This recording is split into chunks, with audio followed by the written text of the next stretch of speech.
Hello everyone, कैसे हैं आप सभी लोग। आप सभी का एक बार फिर से स्वागत है IT वर्ल्ड मुराना यूट्यूब चैनल में। मैं मुश्ताक आप सभी का हार्दिक स्वागत और अभिनंदन करता हूं। आज दोस्तों 26 दिसंबर 2021 शिफ्ट 2 CPCT के एग्ज़ाम की आंसर की को हम देखने वाले हैं।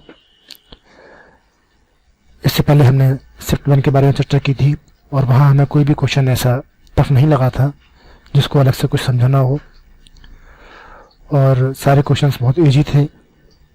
पहले की अपेक्षा काफ़ी इजी पेपर आने लगा है CPCT का मेरे ख्याल से। तो आप लोग जिन्होंने तैयारी अच्छे से की है वो अच्छे से निकाल सकते हैं और टाइपिंग पे भी ध्यान दे सकते हैं।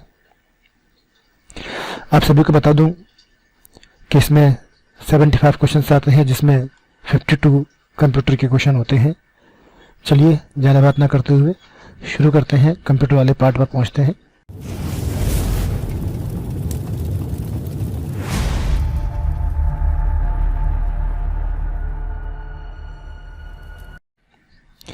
पहला क्वेश्चन है, in Windows system the dash menu allow to you start program list, यानी कौन सा प्रोग्राम लिस्ट है या कौन सा मेनू है जो कि सारे प्रोग्राम की लिस्ट को दिखाता है। तो विंडोज़ के अंदर स्टार्ट मेनू होता है या ऑल प्रोग्राम कह सकते हैं, ऑल प्रोग्राम होता है जहाँ सारे मेनू दिखते हैं। तो ऑल प्रोग्राम ऑप्शन में नहीं दिया हुआ है लेकिन स्टार्ट दिया हुआ है, तो स्टार्ट मेनू से हम कहते हैं ऑल प्रोग्राम जिसमें सारी चीज़ें दिखाई देती हैं। ठीक है, ये करेक्ट आंसर है। अगला क्वेश्चन है, which of the following can be described as end user, as an end user, यानी कि कोई सॉफ्टवेयर जो होता है उसमें जो एंड यूजर होता है, एंड यूजर का मतलब है कि जो बैकग्राउंड में काम चल रहा है। आप स्क्रीन पे जो देख रहे हैं वो फ्रंट यूजर है और बैकग्राउंड में जो प्रोसेस चल रही है उसको हम एंड यूजर कहते हैं। तो निम्न में से किसे अंतिम एंड यूजर सॉफ्टवेयर के रूप में वर्णित किया जाता है। तो कौन सा है जो एंड यूजर के रूप में माना जाता है। तो DOS, system software, application software या बायोस। तो यहाँ पर इन्होंने दिया है एप्लीकेशन सॉफ्टवेयर। वैसे एप्लीकेशन सॉफ्टवेयर जो होता है जिस पर अपन काम करते हैं वो फ्रंट यूज़र है और बैकग्राउंड में काम जो हो रहा है सिस्टम सॉफ्टवेयर के द्वारा वो एंड यूज़र है। तो यहाँ पर इसका आंसर सिस्टम सॉफ्टवेयर होना चाहिए था, है ना। लेकिन एक सोचने वाली बात है कि हम अगर सिस्टम सॉफ्टवेयर लगाते हैं तो डॉस भी सिस्टम सॉफ्टवेयर होगा और बायोस भी सिस्टम सॉफ्टवेयर होगा। अगर आप ऐसे भी देखेंगे तो देखिए डॉस और सिस्टम सॉफ्टवेयर, बायोस दोनों ही, तीनों ही आंसर बन जाएंगे फिर इसके। तो तीनों ही नहीं है तो एप्लीकेशन सॉफ्टवेयर यहाँ पर अपन लगा सकते हैं। तो जाहिर सी बात है कि जो सामने आपको दिख रहा है वो आपका एप्लीकेशन सॉफ्टवेयर है जिसके द्वारा अपन एंड यूजर से कनेक्ट रहते हैं। तो जिसमें जो एंड यूजर को डिस्क्राइब करता है वो एप्लीकेशन सॉफ्टवेयर है जो कि एंड यूजर को डिस्क्राइब करता है। लोग ज़्यादातर सिस्टम सॉफ्टवेयर लगा करके आएंगे और डॉस लगा करके आएंगे, लेकिन एप्लीकेशन सॉफ्टवेयर ही है जो कि एंड यूजर को डिस्क्राइब करता है, ये आप ध्यान रखिए। अगला जो क्वेश्चन है, the target the largest network in the world wide, तो उसको हम वैन कहते हैं, लैंड मैन वैन। लेकिन वैन जो है उसका एग्जांपल कह सकते हैं इंटरनेट, विश्व का इंटरनेशनल नेटवर्क इसको कहा जाता है। तो इंटरनेशनल नेटवर्क इसका ये सही नाम है। अगला क्वेश्चन है, notebook system unit are often called as, notebook को हम ज़्यादातर क्या कहते हैं या नोटबुक प्रणाली को या उसकी जो डिवाइस है उनको हम क्या कहते हैं। तो उसे हम लैपटॉप कहते हैं दोस्तों, उसे हम लैपटॉप कहते हैं। ये सही आंसर है लैपटॉप। अगला जो क्वेश्चन है वो ये है दोस्तों, the first electronic worksheet as an personal computer was known as, तो पहली इलेक्ट्रॉनिक वर्कशीट को हम क्या कहते हैं, उसे किस नाम से जाना जाता था। तो स्टार्टिंग में जब वर्कशीट बनाई गई थी तो उसको दोस्तों बिजी कैल्क के नाम से जाना गया था।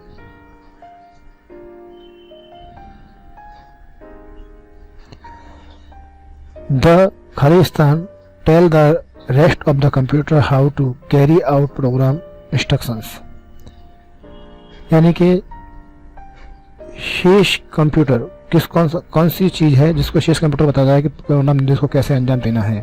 तो सारे कंप्यूटर को अंजाम देने के लिए केवल उसका दिमाग यानी कि CPU जो होता है वही काम में आता है। तो CPU को हम कंट्रोल यूनिट भी कहते हैं, CU भी कहते हैं, जो कि उसका एक भाग है CPU का। अगला क्वेश्चन है, which of the following, which of these was the first network, पहला नेटवर्क कौन सा है। तो ARPANET विश्व का सबसे पहला नेटवर्क है जिसका जो मतलब खर्चा पता सबसे पहले नेटवर्क बनाया गया था उसमें खर्चा उठाया था वो एक अरपा कंपनी ने उठाया था, उसके नाम के सम्मान में अरपा नेट नाम रखा गया। ये फंडामेंटल में से पूछा गया है। इसमें कौन सा पहला नेटवर्क था, ये हो चुका है दोस्तों। अगला है Khalistan in Twitter is also known as Twitter handle. तो ट्विटर में खालिस्तान को ट्विटर हैंडल भी कहा जाता है। तो ट्विटर हैंडल मतलब होता है उसका यूजर नेम ट्विटर पर बनाया जाता है, उसको हम ट्विटर हैंडल भी कहते हैं। तो ये यूजर नेम इसका ट्विटर हैंडल, इसको नाम से जाना जाता है, Twitter handle. Which of the which file format is use to save XML document. तो ऐसी कौन सी फाइल है जिसको हम एक्सएमएल डॉक्यूमेंट में सेव कर सकते हैं। तो एक्सएमएल में जो फाइल होती है उसको अपन डॉट एक्सएमएल के नाम से जानते हैं और डॉट एक्सएमएल के रूप में ही वो सेव होती है। तो इसका आंसर है डॉट एक्सएमएल। एक्सटेंशन है, बहुत सारे एक्सटेंशन हमने फंडामेंटल में पढ़ाए हैं। आप फंडामेंटल में जाकर के वहाँ पर हमारी जो लिस्ट है एक्सटेंशन की वहाँ आप देख सकते हैं। इसके अलावा हम एक नई वीडियो बनाएंगे जिसमें हम मोस्ट इंपोर्टेंट एक्सटेंशन बताएंगे आपको, तो उन पर आप बाकायदा ध्यान दें और उनको पढ़ लें और उन्हें अच्छे से याद कर लें। एक्सएमएल डॉक्यूमेंट को सहेजने के लिए तो हो चुका सॉरी। अगला क्वेश्चन है which of the following is a scripting language. तो स्क्रिप्टिंग लैंग्वेज जिस पर अपन कोई स्क्रिप्ट टाइप करते हैं जैसे कि HTML होता है, जावास्क्रिप्ट होता है, तो वो कौन सी लैंग्वेज है। तो दोस्तों सी लैंग्वेज, C++ और फोर्ट्रॉन ये तीनों ही स्क्रिप्टिंग लैंग्वेज नहीं है। ये तीनों लैंग्वेज कंपाइलर के थ्रू चलती हैं, स्क्रिप्टिव लैंग्वेज नहीं होती हैं। लेकिन पेरल नाम की जो लैंग्वेज है वो एक स्क्रिप्टिव लैंग्वेज है। अगला ऑप्शन है insert caption option is available in which tab MS word. MS word में किस टैब में इंसर्ट कैप्शन नाम का ऑप्शन होता है। तो इंसर्ट कैप्शन जो ऑप्शन है, इंसर्ट कैप्शन जो होता है वो किसी भी इमेज को या टेबल को नाम देने के लिए इस्तेमाल किया जाता है। तो वो जो है रेफरेंस नाम से एक टैब होता है MS वर्ड में, उसमें आपको ये मिलेगा। तो रेफरेंस नाम का एक टैब होता है उसमें ये मिलता है बाकायदा, और ये सही आंसर है। अगला प्रश्न है MS पावर पॉइंट में स्लाइड शो के दौरान वीडियो और अन्य वीडियो को नियंत्रित करने के संदर्भ में अगले बुकमार्क पर जाने के लिए कीबोर्ड शॉर्टकट क्या है। जी हाँ, अगर आपको वीडियो पावर पॉइंट में आप स्लाइड शो चला रहे हैं और उसमें वीडियोस या मल्टीमीडिया को कंट्रोल करना चाहते हैं, तो अगले बुकमार्क पर जाना चाहते हैं अगर अपन, तो अगले बुकमार्क पर जाने के लिए क्या करते हैं, Alt+End दबाते हैं। ये कुछ शॉर्टकट की जो पावर पॉइंट वगैरह में अक्सर पूछी गई हैं दोस्तों, जो अनाप शनाप नोटिस ही होती हैं, जिनको आप याद जरूर कर लें। कोई मोस्टली लोग MS वर्ड की शॉर्टकट की याद कर लेते हैं और कुछ हद तक एक्सेल की कर लेते हैं, लेकिन पावर पॉइंट तक जाते जाते उनकी हिम्मत टूट जाती है और वो उन्हें याद नहीं करते। लेकिन पावर पॉइंट के क्वेश्चन उसके जो शॉर्टकट की हैं, जो डिफरेंस ही हैं, उनको याद जरूर करें और उन्हें एक बार प्रैक्टिस करके देखें, चला कर देखें। Alt+N दबाने से अपन बुकमार्क को कंट्रोल कर सकते हैं, ये आप ध्यान रखना। अगला ऑप्शन है निम्न में से कौन सा किसी कंप्यूटर में पोर्टेबल स्टोरेज डिवाइस है। तो पोर्टेबल मतलब होता है सबसे छोटा जो डिवाइस होगा। तो CPU स्टोरेज डिवाइस नहीं होता, कीबोर्ड भी नहीं होता है, पेन ड्राइव होता है और ट्रैक बॉल भी इनपुट स्टोरेज डिवाइस नहीं होता है।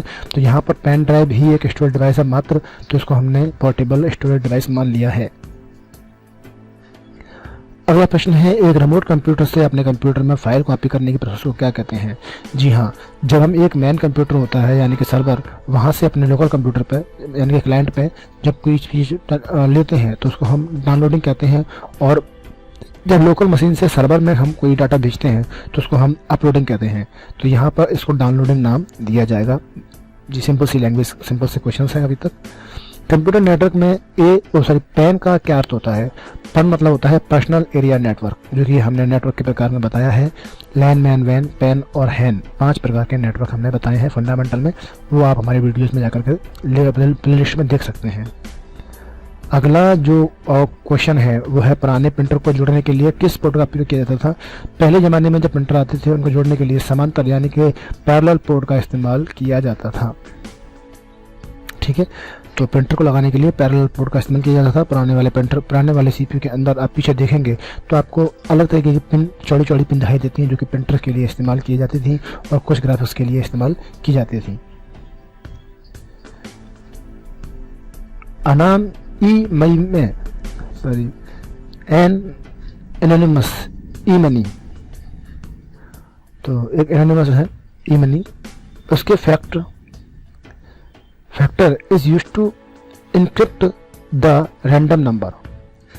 ई मनी में यादृच्छिक नंबर को इनक्रिप्ट करने के लिए खाली स्थान फैक्टर कारक का प्रयोग किया जाता है। तो जब ई मनी जो होता है, इलेक्ट्रॉनिक मनी जो होता है, तो एनोनिमस ई मनी यानी कि ई मनी के एनोनिमस में या अनाम में किस फैक्टर का यूज करते हैं? इनक्रिप्ट द रैंडम नंबर, यानी कि एक रैंडम इनक्रिप्ट करने के लिए या कह सकते हैं अपन के यादृच्छिक नंबर को, रैंडम नंबर को एनक्रिप्ट करने के लिए, एनक्रिप्ट का मतलब होता है एक प्रकार से लॉक कर देना, तो एनक्रिप्ट करने के लिए किस फैक्टर का इस्तेमाल करते हैं? जब हम ई मनी का इस्तेमाल करते हैं और वहाँ पर जब कोई चीज़ लॉक की जाती है, उसको सिक्योरिटी बढ़ाई जाती है, तो उसको अपन ब्लाइंड कर देते हैं, ब्लाइंडेड यानी कि उसको अंधा बना देते हैं एक प्रकार से। तो ब्लाइंडेड यहाँ पर नाम है जिसकी वजह से उसको अपन सिक्योरिटी दे सकते हैं। वैसे भी देखिए आप 4 ऑप्शन दिए हैं आपको, 4 में से एक भी नाम ऐसा नहीं लग रहा है जो कि आपको सिक्योरिटी से मिलता लग रहा हो। ब्लाइंडेड करना, अंधा कर देना, ऐसा नाम लग रहा है जो कि सिक्योरिटी से संबंधित कोई नाम है जिससे कोई देख ना सके, तो इसका ऑप्शन बिल्कुल सही है, ब्लाइंडेड। एक ऐसी प्रोसेस है जिससे अपन ई मनी में इसके जो रैंडम नंबर होते हैं इनको हम इनक्रिप्ट कर देते हैं, लॉक कर देते हैं। What is the use of UPA in Bhim? UPA का मतलब यूज क्या है भीम के अंदर? तो ये अपन ऑप्शन देखें, भीम मैप जो आप चलाते हैं, जो भीम ऐप इंडियन ऐप है, उस ऐप के अंदर भीपीए का क्या अर्थ होता है? तो भीपीए यूज टू ट्रांसफर पेमेंट। जब किसी को आप पेमेंट करना चाहते हैं तो वहाँ पर भीपीए नाम का आपको ऑप्शन मिलता है भीम ऐप के अंदर। आप कभी चलाते हैं मोबाइल में तो देखिए, डाउनलोड कीजिए भीम ऐप को और उसको इसमें अकाउंट बना करके अपने बैंक का चेक कीजिए कि भीपीए उसमें आता है या नहीं। तो उसमें श्योर आता है, नहीं आता तो कमेंट कीजिए, मैं आपको वीडियो बना करके बता दूंगा।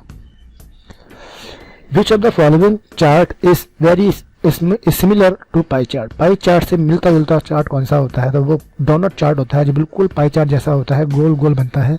ये आपने दोनों बना के देखे भी होंगे, कई बार नहीं बना के देखे हैं तो आप देख लीजिए और हमारी असली की वीडियो में जाकर देखिए कि हमने कैसे चार्ट बनाना सिखाया है, ठीक है। और इसके अलावा हम एक्सेल पर नई नई वीडियोज भी डाल रहे हैं जिसमें हम इनको फंक्शन सिखा रहे हैं, और फंक्शन के साथ साथ जो चार्ट होते हैं वो चार्ट कौन कौन से होते हैं और उन्हें कैसे कैसे बनाते हैं, उनके बहुत सारे विभिन्न एग्जाम्पल भी हम बताने वाले हैं, विभिन्न प्रैक्टिकल चीज़ें भी इस पर कराने वाले हैं जो कि आपके बिजनेस में, आपकी नौकरी में, आपके काम में, शॉप पर बहुत काम आने वाली हैं। उसमें कैसे कैसे हम पूरी किसी कंपनी का या स्कूल का डाटा मैनेज कर सकते हैं, वो सब उसमें बनाने वाले हैं। तो बहुत ही काम की चीज़ें हैं और आप उन्हें अपने हिसाब से कर सकते हैं, ठीक है। निम्नलिखित में से कौन सा चार्ट पाई चार्ट के समान होता है? एक बात जरूर सुन लीजिए दोस्तों, इसका जवाब देने से पहले मैं आपको बता दूं, ये पहला क्वेश्चन हो चुका है, हालांकि मैं आपको बता दूं कि अगर आपको हमारी वीडियोस अच्छी लगती है तो आप उसे जरूर लाइक करें, शेयर भी करें और अपने दोस्तों को जरूर बताएं। और इसके साथ ही हमारी वीडियोस में कुछ कमियां हैं तो हमको बताइए और हम कमियों को आपके लिए बिल्कुल ज़रूर दूर करेंगे, बिल्कुल कोशिश करेंगे कि हम उन्हें आपके उम्मीदों पर खरे उतरें, ठीक है दोस्तों। तो अगला प्रश्न है, खालिस्तान कंपनियों को अधिक कुशलता से विज्ञापन करने में मदद करने के लिए व्यक्तियों की इंटरनेट गतिविधियों और आदतों पर नजर रखता है। तो ऐसी कौन सी चीज है जो कंपनियों की कुशलता को विज्ञापन यानी उनके ऐड करने में मदद करता है और व्यक्तियों के इंटरनेट गतिविधियों को आदतों पर नजर भी रखता है? जैसे आप लोग देखते होंगे कि आपने कुछ सर्च किया गूगल वगैरह पे, तो जैसे सर्च करते हैं तो वो आपके फेसबुक पेज पे ऑटोमेटिकली ऐड आने लग जाते हैं। तो वो आपकी इन चीज़ों को कैसे परख लेते हैं? आपने जो चीज़ सर्च की वही आपके फेसबुक पेज पे आपको दिखने लग जाएगा। आपने देखा उसके अंदर फेयर लवली, या आपने देखा आपने इलेक्ट्रॉनिक कंप्यूटर, लैपटॉप, तो वो चीज़ें आपके फेसबुक के पेज पे भी ऑटोमेटिकली पहुंच जाएंगी, आपके मोबाइल में वहाँ शो होने लग जाएंगी जहाँ आप उन्हें यूज करते हैं। तो ऑटोमेटिकली वो ऐड वहाँ पहुँच जाते हैं। क्यों पहुँच जाते हैं? क्योंकि उसके अंदर एक एडवेयर नाम का सॉफ्टवेयर होता है जो कि कंपनीज का ऐड करता है और आपके मोबाइल में उन सबको नजर रखता है कि आप क्या क्या गतिविधियाँ कर रहे हैं, और उनके हिसाब से वो आपको उसके ऐड भी दिखाता है कंपनियों के, ठीक है। तो ये एडवेयर नाम का एक सॉफ्टवेयर होता है जो कि कंप्यूटर में आपकी गतिविधियों पर नजर रखता है। माइक्रो नियंत्रक में हार्ड कोडेड होता है, यानी कि खालिस्तान इज हार्ड कोडेड। ऐसी कौन सी चीज़ है जो हार्ड कोडेड है माइक्रो कंट्रोलर के अंदर? तो माइक्रो कंट्रोलर के अंदर हार्ड कोडेड नाम की चीज़ होती है जिसको अपन बूट स्ट्रैप लोडर कहते हैं। जिसको क्या कहते हैं? बूट स्ट्रैप लोडर कहते हैं, जो कि माइक्रो नियंत्रण के अंदर एक हार्ड कोडेड एक हार्ड डिवाइस होती है। अस्थायी आधार पर खालिस्तान है ऐसी कुछ चीज है जो अस्थायी आधार प्रोग्राम को डाटा को स्टोर करने में प्रयुक्त भौतिक उपकरण फिजिकल डिवाइस को संदर्भित करती है। यानी ऐसी कौन सी चीज है निम्न में से जो कि डाटा को टेम्परेरी बेस पे सेव करती है? तो टेम्परेरी बेस पे सेव करने के लिए रैम का इस्तेमाल किया जाता है। किस प्रकार के पॉइंटिंग डिवाइस से इंफ्रारेड लाइट के अदृश्य बीम को आड़ा तिरछा किया जाता है जो स्पष्ट प्लास्टिक आउटर लेयर के साथ सुरक्षित करती है। यानी कि which of the following type of pointing device, निम्न में से ऐसी कौन सी पॉइंटिंग डिवाइस है, has criss crossed invisible beams, जो कि इनविजिबल बीम के रूप में of infrared light that are protected with a clear plastic outer layer, यानी क्लियर प्लास्टिक आउटर लेयर होती है, उसके ऊपर वो बीम्स के रूप में आपको आउटपुट देती है और उसे हम क्या कहते हैं। तो इसमें आप देखिए पॉइंटिंग डिवाइस में, और आप पहले देखिए पॉइंटिंग डिवाइस के लिए इसमें आपकी लाइट पेन और टच स्क्रीन दोनों की दोनों पॉइंटिंग डिवाइस हैं, ठीक है। लेकिन ऑप्टिकल माउस भी आपका पॉइंटिंग डिवाइस है और ये भी आपके पॉइंटिंग डिवाइस। तो तीन आपके डिवाइस, चारों पॉइंटिंग डिवाइस के एग्जांपल हैं, लेकिन मैं वो बात कर रहा है कि ऐसी कौन सी पॉइंटिंग डिवाइस है जिसमें अपन कुछ क्लियरली आउटलायर लेयर देख सकते हैं, मतलब आउटपुट देख सकते हैं। तो आउटपुट देखने के लिए काम तो केवल टच स्क्रीन में होगा और किसी में नहीं होगा, इसलिए यहाँ पर टच स्क्रीन इसका आंसर सही है। और ये बात की जा रही है कि आउटपुट डिवाइस जो होती है जिसमें किसी भी लाइट बीम के द्वारा प्लास्टिक के लेयर पर हम कोई भी आउटपुट देख सकते हैं, आउटर बनाया जाता है, तो उसे हम क्या कहते हैं, तो उसको हम टच स्क्रीन कहते हैं। ये समझने वाली बात है। आप हिंदी पढ़ेंगे तो आपको समझ नहीं आएगा, लेकिन आप जब इंग्लिश में पढ़ेंगे तो संभावना है कि वो आपको ज्यादातर क्लियर लगने लगे और आपको आसान लगने लगे दोस्तों, ठीक है। चलिए अगला प्रश्न देखते हैं। किसी फाइल को प्रिंट करने की हॉटकट की Ctrl+P होती है, आप जानते हैं। एक प्रिंटर डॉक्यूमेंट की बनाता है क्या, हार्ड कॉपी बनाता है। MS वर्ड में निम्नलिखित में से किस चेंज कीज विकल्प का उपयोग किसी चयनित पार्ट में अक्षरों का केस उल्टने के लिए किया जाता है। यानी कि जो आपने केस बनाए हैं कैपिटल वो स्मॉल हो जाएंगे और जो बनाए हैं स्मॉल वो कैपिटल हो जाएंगे। तो उसको बनाने के लिए टॉगल केस नाम का ऑप्शन होता है जिसका इस्तेमाल किया जाता है केस को पलटने के लिए, ठीक है। जो मैंने बताया था MS वर्ड में कि 5 प्रकार के केस होते हैं जो कि ऐसा काम करते हैं। अगला जो प्रश्न है दोस्तों वो ये है कि निम्न चित्र को आप देखिए, ये चित्र आप ध्यान से देखिए, ठीक है। थोड़ा जूम कर देता हूँ, ये देखिए अब थोड़ा क्लियर नहीं है, प्रॉब्लम ये आ रहा, थोड़ा सा क्लियर नहीं है ना। तो आप इसको अब देखिए चित्र को, यह निम्न चित्र यह दिखाता है कि ये देखिए साइज और ये लेटर बेटा दिया हुआ है। तो निम्न चित्र दिखाता है कि क्या दिखाता है ये कि उपयोगकर्ता डॉक्यूमेंट के पेज का आकार बदल रहा है। यहाँ साइज में जाकर के लीगल, जी हाँ। उपयोगकर्ता मार्जिन बदल रहा है, जी नहीं, मार्जिन बदलते हैं यहाँ से। उपयोगकर्ता पेज ओरिएंटेशन, यहाँ से बदलते हैं पेज ओरिएंटेशन। और उपयोगकर्ता पेज फॉन्ट का आकार भी नहीं है, तो पेज का आकार चेंज कर रहा है, ये विंडोज दिखाती है। तो बिल्कुल सही तरीका है पेज के आकार को चेंज करने के लिए ये। अब देखिए कितना आसान उन्होंने सिस्टम बना दिया है, कितना आसान उन्होंने चीजें दे दी है। स्टेप नहीं दे रहे हैं वो, और स्टेप देते हैं तो थोड़ा लिखना पड़ेगा और आपको कंफ्यूज भी कर देंगे। फोटो दे रहे हैं बाकायदा, तो आपके लिए बहुत आसान पेपर हो गया है पहले से। MS वर्ड 2016 में होम टैब के किस कमांड समूह के अंतर्गत उपलब्ध कमांड उपयोग करके फर्स्ट लाइन इंडेंट को बढ़ाया जाता है। तो फर्स्ट लाइन इंडेंट को बढ़ाया जाता है, तो इंडेंट बढ़ाने के लिए होम टैब के अंदर कई सारे टैब होते हैं। एक आपका क्लिपबोर्ड टैब ग्रुप होता है, एक फॉन्ट ग्रुप होता है, एक पैराग्राफ ग्रुप होता है। तो पैराग्राफ के अंदर एक इंक्रीज इंडेंट नाम से ऑप्शन होता है जिससे आप इंडेंट को बढ़ा सकते हैं। तो पैराग्राफ ग्रुप के अंदर उसने भी पूछा है कि किस कमांड ग्रुप में, तो पैराग्राफ ग्रुप कमांड है जो कि होम में भी होता है और पेज लेआउट में भी होता है।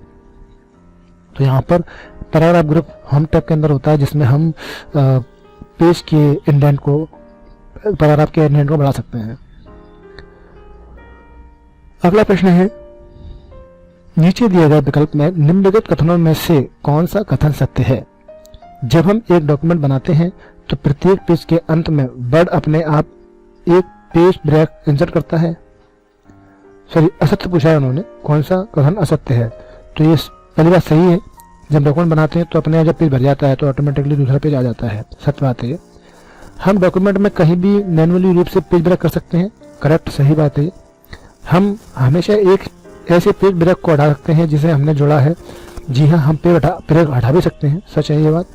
और हम वह पृष्ठ विराम पेज ब्रेक हटा सकते हैं जो वर्ड द्वारा प्रत्येक पेज के अंत में स्वतः हो जाता है।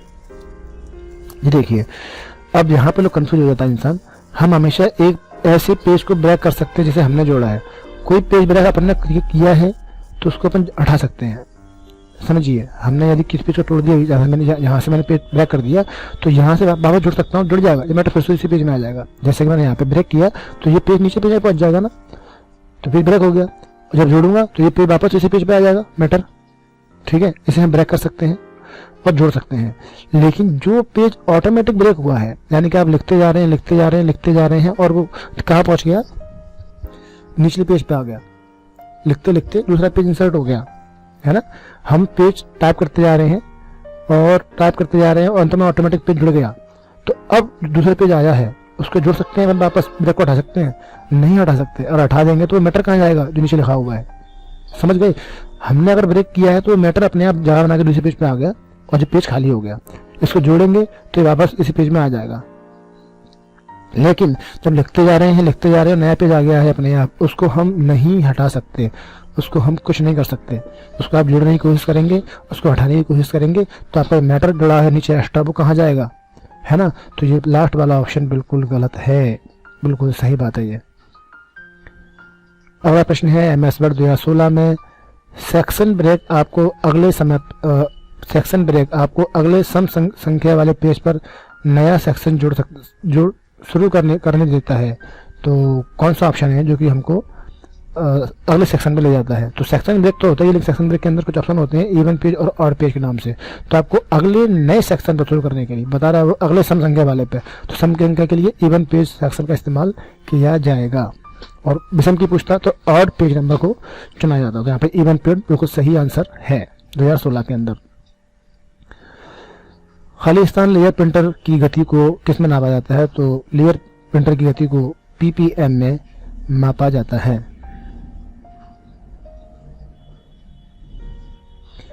वेबकैम एक क्या है? ये डिजिटल वीडियो उपकरण है, डिवाइस है। किसी रेडियो रिसीवर के एंटीना में जो सिग्नल वोल्टेज प्रेरित होता है वह ऑर्डर का होता है, कितने ऑर्डर का होता है? तो उसको हम माइक्रोवोल्ट कहते हैं। हमेशा एक एंटीना के अंदर माइक्रोवेव निकलती हैं, तो माइक्रोवेव को माइक्रोवोल्ट, तो उसको माइक्रोवोल्ट ऑर्डर कहा जाता है। MS वर्ड में स्पेलिंग एंड ग्रामर चेक जो ऑप्शन होता है शुरू करने के लिए किस कुंजी को दबाते हैं? तो उसके लिए F7 शॉर्टकट की दबाते हैं, सभी को पता होगा। अगला जो प्रश्न है MS वर्ड 2016 में अनुभाग विराम यानी कि सेक्शन ब्रेक विकल्प किस मेनू में होता है? तो 2016 में जब अपन किसी सेक्शन ब्रेक करेंगे तो ये सेक्शन ब्रेक करने का ऑप्शन जो है वो आपका हमेशा पेज लेआउट में मिलेगा आपको। 16 के अंदर 2016 के अंदर आपको ये पेज लेआउट टैब में मिलेगा। वह सेक्शन ब्रेक वगैरह आपको इंसर्ट में मिलता है, लेकिन ये आपको पेज ब्रेक में मिलेगा। और 13 में भी आपको पेज ब्रेक में मिलेगा, जहाँ से अपन पेज ब्रेक, सेक्शन ब्रेक ये सब काम कर सकते हैं। हाँ, केवल ब्रेक पूछा गया है, केवल पेज ब्रेक, तो वो आपको इंसर्ट नहीं मिलता है।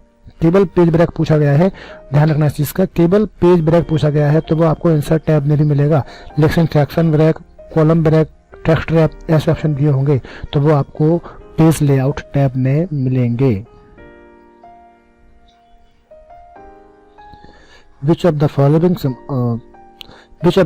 symbol MS Excel में एब्सोल्यूट एड्रेस के लिए कौन सा इस्तेमाल किया जाता है? तो एंड का चिन्ह लगाया जाता है, वो एब्सोल्यूट एड्रेस होता है। नहीं लगाते हैं तो रिलेटिव एड्रेस होता है। दो ही एड्रेस MS Excel के अंदर होते हैं, तो रिलेटिव एड्रेस के लिए कुछ नहीं लगाते और एब्सोल्यूट के लिए डॉलर का चिन्ह लगाया जाता है। MS वर्ड में निम्नलिखित में से क्या पैराग्राफ समूह में बॉर्डर सेटिंग होती है? MS वर्ड में निम्नलिखित में से क्या पैराग्राफ समूह में बॉर्डर सेटिंग नहीं है? सॉरी, तो बॉर्डर सेटिंग क्या नहीं होता? तो स्टाइल लगाना,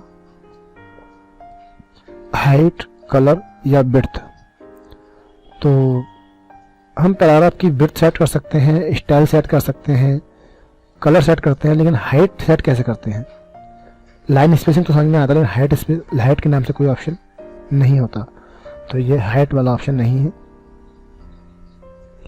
अगला जो ऑप्शन दिया है, विंडोज के फाइल नाम के दो भाग होते हैं। पहला नाम उसका जो होता है यूजर नेम होता है और दूसरा डॉट के बाद लगाया जाता है, यानी फाइल नेम होता है पहला और दूसरा डॉट के बाद लगाते हैं, उसे हम उसका एक्सटेंशन कहते हैं। जैसे कि वर्ड की फाइल है mohan.doc, तो doc क्या है? एक्सटेंशन नेम है जो कि डॉट के बाद लगाया जाता है, उसे हम एक्सटेंशन कहते हैं। डॉट से पहले होता है वो फाइल नेम होता है, डॉट के बाद होता है वो एक्सटेंशन नेम होता है। What is a printer? Printer एक हार्डवेयर डिवाइस है, सब जानते हैं। अगला प्रश्न है, खाली स्थान एक ऐसी स्थिति है जिसमें दो पैराग्राफ या दो प्रोग्राम एक ही समय में संसाधित हो सकते हैं या एक्सेस हो सकते हैं, इसका प्रयोग करते हैं और एक दूसरे को प्रभावी ढंग से रोकते भी हैं। तो एक ही स्थिति में जिसमें दो प्रोग्राम एक ही समय में संसाधन को एक्सेस करने का प्रयास करते हैं, एक ही समय है और दो संसाधन किसी चीज़ को एक्सेस करने की कोशिश कर रहे हैं और एक दूसरे को प्रभावी ढंग से रोकते भी हैं, उसे क्या कहते हैं? यानी कि एक दूसरे को ब्लॉक कर देते, रोक देते हैं। तो ब्लॉक करने का मतलब हो गया उनको डेडलॉक करना, उसे हम डेडलॉक कहते हैं। जब दो प्रोग्राम एक समय में एक्सेस करें किसी चीज़ को और उनको रोक दें, एक दूसरे के एक्सेस को रोक दें, तो यानी यहाँ भी नहीं होगा और यहाँ भी नहीं होगा, तो उसको हम डेडलॉक कहते हैं। अगला जो प्रश्न है वो ये है, MS वर्ड में जब आप चयनित पाठ को दोहरी लाइन के साथ रेखांकित करना चाहते हैं, जब आप चयनित लाइन को दोहरी लाइन के साथ मतलब डबल स्पेस के साथ या कह सकते हैं अपन in MS Word when you want to underline, double line के साथ उसको रेखांकित यानी कि डबल लाइन अंडरलाइन करना चाहते हैं, तो डबल लाइन के लिए शॉर्टकट की जो होती है Ctrl+Shift+D होती है, जो पूछा गया है। आप देखो हिंदी पढ़ेंगे तो दोहरी लाइनों के साथ रेखांकित करना कुछ समझ में नहीं आता, लेकिन आप इंग्लिश पढ़ेंगे when you want to underline selected text which double line, यानी कि सेलेक्टेड टेक्स्ट को डबल लाइन बनाना चाहते हैं, तो आप कौन सी शॉर्टकट की इस्तेमाल करेंगे? तो ये शॉर्टकट की मैं कहता हूँ बहुत इंपॉर्टेंट है, Ctrl+Shift+D मोस्ट इंपॉर्टेंट शॉर्टकट की है, याद कर लीजिए। अगला प्रश्न है, MS वर्ड 2016 में मेल मर्ज विकल्प का उपयोग करके निम्न में से क्या नहीं बनाया जा सकता? तो MS वर्ड के अंदर आप लेटर बना सकते हैं, एनवलप बना सकते हैं, लेटर बना सकते हैं, लेकिन वर्ड की टेम्पलेट नहीं बना सकते। टेम्पलेट से कोई फाइल बना सकते हैं लेकिन टेम्पलेट स्वयं नहीं बना सकते, ये सोचने वाली बात है। तो आप लेटर बना सकते हैं, एनवलप बना सकते हैं, लेबल बना सकते हैं, लेकिन टेम्पलेट नहीं बना सकते। टेम्पलेट से कोई फाइल बना सकते हैं, टेम्पलेट को नहीं बना सकते। ठीक है, बहुत बड़ा डिफरेंट है दोनों में।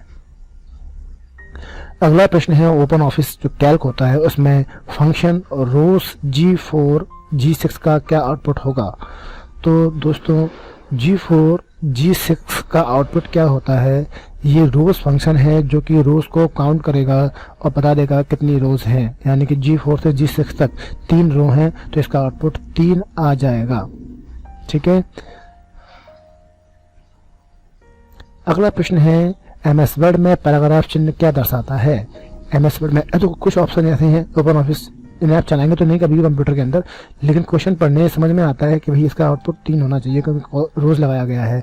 ऐसे मान लो कॉल्स आ जाता तो उसका कुछ ना कुछ रेंज के हिसाब से 4 से 6 बोल रहा है, 8 बोल रहा है, तो क्या आंसर आएगा? तो आप ऐसे पेपर में कभी क्वेश्चन आते हैं तो आप उनका आइडिया लगा सकते हैं कि इसका आंसर क्या होगा।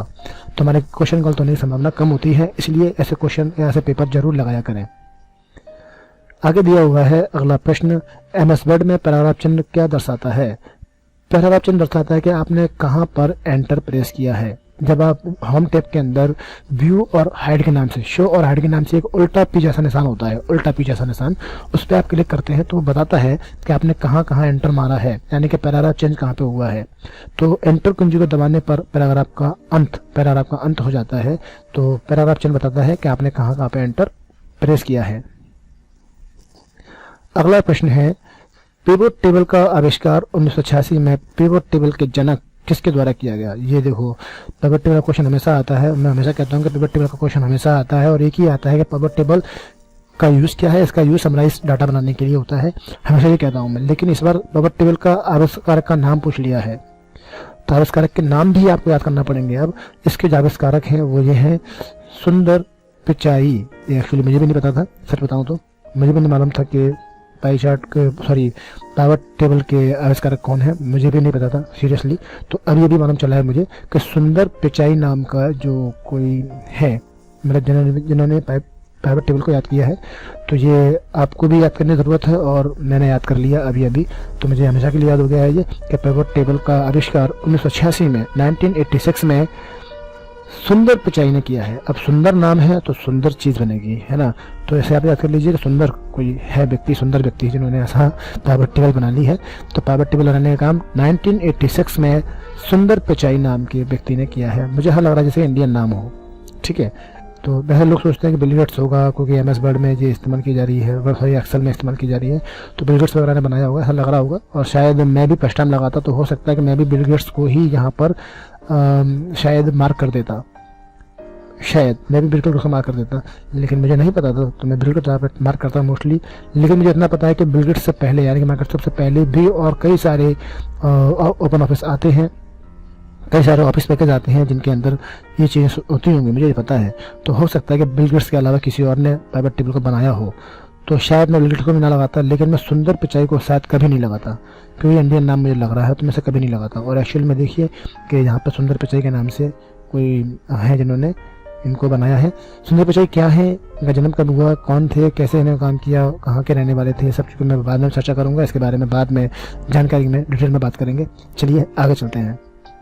अगला जो क्वेश्चन है दोस्तों वो ये है कि बीपीपी को किस रूप में जाना जाता है। तो बीपीपी को बिट पर पिक्सल कहते हैं, बिट पर पिक्सल कहा जाता है बीपीपी को। तो याद कर लीजिए बिट होता है ना कि बाइट, बिट पर पिक्सल इसको हम कहते हैं। अगला प्रश्न है एमएस एक्सेल में 10वें कॉलम और 7वें पंक्ति के संगत सेल का नाम क्या होगा। तो सिंपल सी बात है, 10वां कॉलम बनाया तो आप ABCD गिन लेंगे, 10वें नंबर पर जे आता है, ठीक है। तो ABCDEFGHIJ, ठीक है। और 7वां रो, 7वीं रो का मतलब हो गया 7वीं लाइन, तो J7 नाम होगा सेल का। तो बड़ी इजीली आप इसे बता सकते हैं। बायोमेट्रिक सेंसर मूल रूप से निम्नलिखित में से किस प्रकार का इलेक्ट्रॉनिक्स उपकरण नहीं होता है। बायोमेट्रिक सेंसर क्या होता है, जिसमें आप अंगूठा लगाते हैं ना, अब बायोमेट्रिक स्कैन कराने के लिए, उस बायोमेट्रिक सेंसर कहा जाता है। तो बायोमेट्रिक सेंसर किस रूप से निम्नलिखित में से किस प्रकार का इलेक्ट्रॉनिक उपकरण है। तो बायोमेट्रिक जो सेंसर होता है वो ट्रांसड्यूसर के नाम से जो उपकरण होता है उसके अकॉर्डिंग काम करता है। तो उसका सही आंसर है ट्रांसड्यूसर। अगला प्रश्न है एलसीडी का पूरा नाम क्या है। एलसीडी का पूरा नाम क्या है। तो एलसीडी का पूरा नाम आप सभी जानते हैं कि लिक्विड क्रिस्टल डिस्प्ले इसका फुल फॉर्म होता है, बहुत ही सिंपल बात है, बच्चे भी जानते हैं। अगला प्रश्न है किस प्रकार का स्कैनर यूनिवर्सल प्रोडक्ट कोड को पढ़ता है। ये यूनिवर्सल कोड मतलब होता है बार कोड, इस प्रकार से बनाए जाते हैं किसी भी आइटम के ऊपर, आपने देखे होंगे बार कोड, आड़ी लाइनें होती हैं। तो ये कौन पढ़ता है उन लाइनों को। तो बार कोड को पढ़ने के लिए बार कोड का इस्तेमाल करते हैं, तो BCR का बार कोड का इस्तेमाल किया जाता है। एंड सेकंड लास्ट क्वेश्चन है किसी साउंड कार्ड कनेक्शन में माइक्रोफोन या माइक के लिए किस रंग का उपयोग किया जाता है। जी हाँ, जब आप कंप्यूटर घर के लेके आते हैं CPU, तो पीछे आप देखेंगे उसके पीछे जो पिन लगी होती हैं उसमें ग्रीन, पिंक यानी गुलाबी, पीला टाइप का और सफ़ेद टाइप की कुछ पिन होती हैं, कलर के सर्कल्स होते हैं। तो उसमें गुलाबी रंग का जो सर्कल होता है वो माइक के लिए होता है, आप उसे वहाँ पर माइक लगाते हैं। ये बीच में आता है वो ऑडियो के लिए होता है, बीच में होता है वो स्पीकर के लिए होता है, और उसमें साइड में एक गुलाबी रंग का सर्कल होता है जिस पर अपन माइक की पिन लगा सकते हैं, वो माइक के लिए होता है गुलाबी। एंड द लास्ट क्वेश्चन है इस आंसर शीट का, इस पेपर का, मीडिया फाइलों को वास्तव में डाउनलोड किए बिना किसमें, मीडिया फाइल को वास्तव में डाउनलोड किए बिना ऐसी कौन सी चीज़ है जिसमें वीडियो देखने या ऑडियो सामग्री सुनने की एक विधि है। तो आजकल ये सभी बच्चे जानते हैं, सभी लोग जानते हैं, आजकल जो वेब सीरीज़ होती हैं बहुत कॉमन हो गया है, हर कोई वेब सीरीज़ को देखता है मोबाइल के अंदर, ज़्यादातर लोग वेब सीरीज़ देखते हैं और मेरे ख्याल से लोगों को इंटरेस्टिंग भी लगती होगी। मैंने कुछ समय देखी थी, अच्छी अच्छी स्टोरी आती हैं, लेकिन वो बहुत बड़ी बड़ी होती है तो मेरा टाइम बहुत बेहद ख़राब होता है, तो मैं उन्हें नहीं देखता क्योंकि उसमें टाइम बहुत ज़्यादा लग जाता है। एक ही वीडियोज़ के, एक ही मूवी के 40-40, 50-50 पार्ट बन जाते हैं और उन्हें देख करके टाइम बहुत वेस्ट होता है, तो मैं नहीं देखता, है ना। लेकिन उसके अंदर आप सभी देखते होंगे स्ट्रीमिंग नाम से कुछ वीडियोज़ होती हैं, जिनमें स्ट्रीमिंग्स होती हैं वो डाउनलोड नहीं होती हैं, आप उनको डायरेक्टली ऑनलाइन प्ले करके देख सकते हैं। तो किसी भी मीडिया फाइल को या किसी भी वीडियोस को डाउनलोड किए बिना डायरेक्टली देखने के लिए या सुनने के लिए कौन सा वीडियो होता है उसको हम स्ट्रीमिंग वीडियो कहते हैं, जिनको बिना डाउनलोड किए डायरेक्ट देख सकते हैं। इसके अलावा जो वीडियो होती है उन्हें हम डाउनलोड कर सकते हैं और डाउनलोड करने के बाद ही देख पाते हैं, लेकिन स्ट्रीमिंग वीडियो को बिना डाउनलोड किए आप डायरेक्टली ऑनलाइन ही वीडियो को प्ले कर सकते हैं और देख सकते हैं, और बाद में वहीं से प्ले करके फिर से वो शुरू हो जाता है, तो जब चाहे देख सकते हैं। तो स्ट्रीमिंग वहाँ लिखा भी होता है, स्ट्रीमिंग उस जगह पर कई बार लिखा होता है दोस्तों। तो स्ट्रीमिंग जो वर्ड है वो आप समझ लीजिए। स्ट्रीमिंग एक ऐसा नाम है जो कि किसी भी वीडियोस को डाउनलोड किए बिना डायरेक्टली देखने के लिए या सुनने के लिए इस्तेमाल किया जाता है। तो यहाँ पर 52 क्वेश्चन हो गए। बहुत इजी क्वेश्चन लगे मुझे इसके अंदर, कोई भी क्वेश्चन नहीं लगा ऐसा कठिन। केवल एक क्वेश्चन था पाइवट टेबल, जो कि सुंदर चिपाई के नाम से जिन्होंने बनाया था, उसको आप याद करना पड़ेगा, मुझे भी नहीं मालूम था वो कौन है। तो एक क्वेश्चन मुझे यहाँ लगा थोड़ा सा कठिन था, बाकी के 52 क्वेश्चन में से 51 क्वेश्चन बिल्कुल इजी लगे। अगर फिर भी आपको कोई क्वेश्चन इसमें अगर कठिन लगा हो, डाउट लगा हो, तो आप मुझे उसके बारे में कमेंट करें, उसी के बारे में कमेंट करें तो उसके रिलेटेड वीडियो उस टॉपिक के ऊपर अपन बात करेंगे डिटेल में और आगे पढ़ेंगे समझेंगे। ठीक है दोस्तों, मेरा वीडियो कैसा लगा आप कमेंट कीजिए, अपने दोस्तों को शेयर कीजिए, और प्लीज़ अगर आप पहली बार हमारे चैनल पर आए हैं तो इसको सब्सक्राइब करना ना भूलिएगा। जुड़े रहिए ऐसे ही नई नई मनपसंद वीडियो के सीखने के लिए, कोर्स सीखने के लिए, जानने के लिए, प्रैक्टिकल सीखने के लिए और कंप्यूटर की टेक्निकल नॉलेज लेने के लिए। इसके अलावा बहुत सारी ट्रिक भी हम बताने वाले हैं कंप्यूटर की, वो सब देखने के लिए जुड़े रहिए हमारे साथ। हालांकि कई सारे चैनल्स हैं जो हमसे भी बहुत अच्छा सिखाते हैं, मैं सबका सम्मान करता हूं, लेकिन दोस्तों हमें भी मौका दीजिए और हमारे साथ जुड़े रहिए। और मिलते हैं अगली वीडियो में, तब तक के लिए good luck and good bye.